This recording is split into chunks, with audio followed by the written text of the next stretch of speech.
মা যে জুতোটা নেবে ওই জুতোটা চুরমুর নিয়ে এসছে, তো ভালোই প্ল্যানিং করেছি আমরা রাত। Welcome back to my channel Miki's vlog. তো তোমরা সবাই ভালো আছো, আমি অনেক ভালো আছি। চলে আসলাম আজকে তোমাদের জন্য আরও একটা ব্লগ নিয়ে। তো এই যে দেখতে পাচ্ছ রেডি হয়ে গেছি, আমি রেডি হয়ে যাবো কোথায়, যাবো একটু মায়ের বাড়িতে, কারণ মা কদিন ধরে বলছি চল একটু বাজারে যাবো, মায়ের কিছু কেনাকাটি আছে। তো মাকে বললাম ঠিক আছে যাবো একটু, কেননা কালকেই যেতে বলেছিল রোববার দিন যাইনি, কারণ বর বাড়িতে ছিল, বর বাড়িতে থাকা মানে আমি প্রচুর ব্যস্ত। তো মাকে বললাম যে রোববার যেতে হবে না, তাহলে সোমবারে চলো। তো আজকে সোমবার, তো যাচ্ছি, তার জন্য মাকে নিয়ে একটু বাজারে, মা দেখি কি কেনাকাটি করে। তো মাকে বললাম যে তুমি কেনাকাটি করবে, তাহলে চলো আমিও যাবো, তাহলে একটা ব্লগও হয়ে যাবে, যার জন্য মা আমার জন্য অপেক্ষা করে আছে। তো চলো অনেকদিন পরে যাচ্ছি আজকে বাপের বাড়িতে, তো তোমরা দেখতে থাকো, সঙ্গে থাকো। তো এই যে চলে এসেছি বাপের বাড়ি, মা রেডি হয়ে বেরিয়ে গেছে আগে, আমি যাচ্ছি পিছন পিছন। চলো যাই বাজারে গিয়ে তারপর দেখা হবে কি কি কেনাকাটি করে। এই যে মাম্মি আমার, চলো আসলাম জুতোর দোকানে, দোকান দিয়ে জুতো কিনে গেল, আমার যত জুতো এই দোকান দিয়ে করা হয়।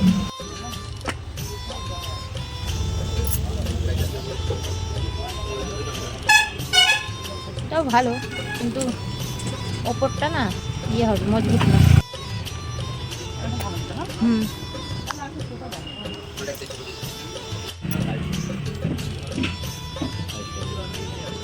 জুতো পছন্দ হলো না, এখন আসলাম আবার ব্লাউজের দোকানে। মা যে জুতোটা নেবে সেই জুতোটা মানে সাইজই পাওয়া যাচ্ছে না, তখন আবার আসলাম। এটা হচ্ছে আমাদের রবীন্দ্রনগর সুপার মার্কেট, এখানে এখন কম কেনাকাটি করা হয়, এখন যেগুলো কেনাকাটি করতে গেলে চুচুড়ায় যেতে হয় রবীন্দ্রনগর। মা ব্লাউজ দিচ্ছে,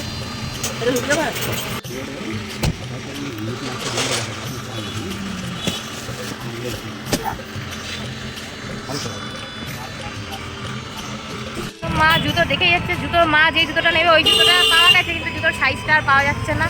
যে আমার মা কতগুলো দোকান ঘুরলো, দিয়ে আমার আবার এখন একটু ফুচকা খেতে ইচ্ছে হয়ে যায়, ওইখানে যাবো একটু ফুচকা খেতে। ফুচকা নিরামিষ না, ফুচকা পাওয়া যাবে না, ফুচকা নিরামিষ, ফুচকা পাওয়া যাবে, ফুচকা কখনো নিরামিষ। তাহলে দেখি, ফাইনালি ফুচকা পেলাম, এদিকে গান চলছে, এখানে পেঁয়াজ ছাড়াই ফুচকা পাওয়া যাচ্ছে, তো ওই জন্য আজকে সোমবার নিরামিষ খাবো, তো চলো ফুচকা খাওয়া যায়। এখানে পেঁয়াজ ছাড়াই ফুচকাটা আছে, ভালোই হলো নিরামিষ।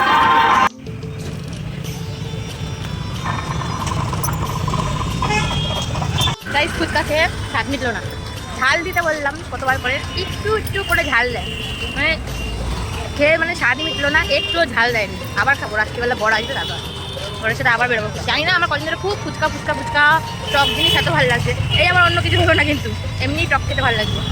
চলো দাঁড়ালো যে ওষুধ কিনতে, মায়ের কতটা কেনাকাটি সব জমিয়ে রাখে, আমারও সময় হয় না নিয়ে বেরানোর, কেয়ার করবো, তাই আজকে বেরোলাম।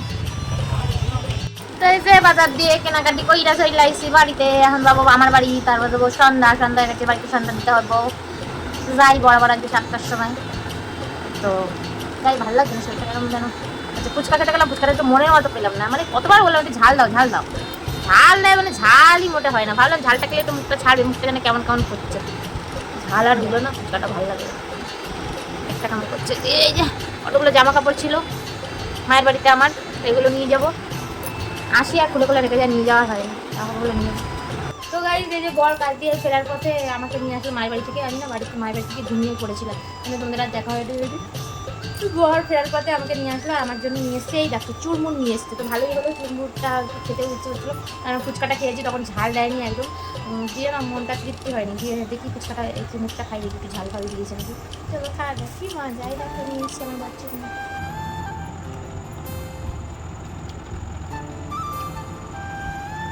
এতটা নিয়ে এসছে, আমি এতটা খেতেই পারছি না, রেখে দিলাম, বর খাবে। তো আমি চুরমুরটা খেতে পারিনি, তারপর বিল্লুকে দিয়ে দিলাম, বিল্লু বসে বসে খাচ্ছে। বিল্লু ভালো হয়নি, নিতেই গেছে চুরমুরটা, কিন্তু আনার জন্য তুমি যে ভালোবেসে আমার জন্য নিয়ে এসছো, তার জন্য থ্যাংক ইউ বিল্লু, আর একটু আদর করে বিল্লু, বলি বাবা বিল্লু। সবাই বললো তুমি ভালো রিলস করছো, দাদা ভাইয়ের অ্যাক্টিংটা খুব সুন্দর হয়েছিল বললো,